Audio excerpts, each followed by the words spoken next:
Somalia is one of the most dangerous countries in the world, or at least it has been for the past few decades. But before all that instability, what was Somalia like?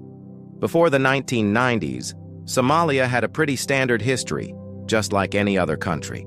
There was tribal rule, then colonialism, and then a bit of time in the international spotlight. For centuries, the people of modern-day Somalia lived a nomadic life under the rule of various local kings. In the 13th century, the Sultanate of Mogadishu became the dominant power in the region.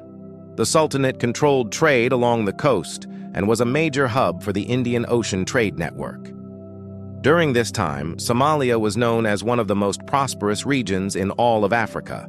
But as the Ottoman Empire began to expand into North Africa, they came into conflict with the Sultanate of Mogadishu. Eventually, the Ottomans took control of the northern part of Somalia, and the Sultanate collapsed. Now, the rest of Somalia fell under the control of local warlords. The British and Italians would exploit these rivalries by playing the different factions against each other. This would continue until the end of World War I. At the end of World War I, the victorious Allies met up at the Paris Peace Conference to decide the fate of the Ottoman Empire. Britain and Italy each requested control of Somalia from the conference. Ultimately, the British were granted control of the northern part of the territory, and the Italians were granted control of the southern part. The British and Italian Somalilands were both ruled as part of their larger colonial empires. The British Somaliland was an ordinary colony with the goal of extraction. The Italians, on the other hand, had much grander plans for Italian Somaliland.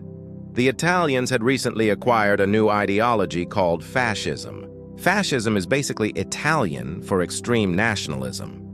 And what better place to test out this new ideology than a brand new colony? The Italians began to build infrastructure, schools, and hospitals across Italian Somaliland.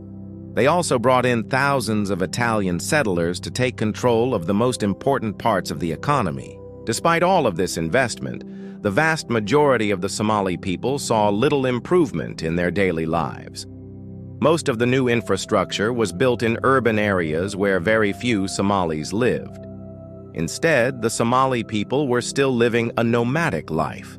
And to make matters worse, the Italians heavily restricted their movement. As World War II began, the Italians took a more active approach to governing Italian Somalia. They forcibly relocated entire tribes of Somalis to make room for Italian farms. They also began to force the Somali people into military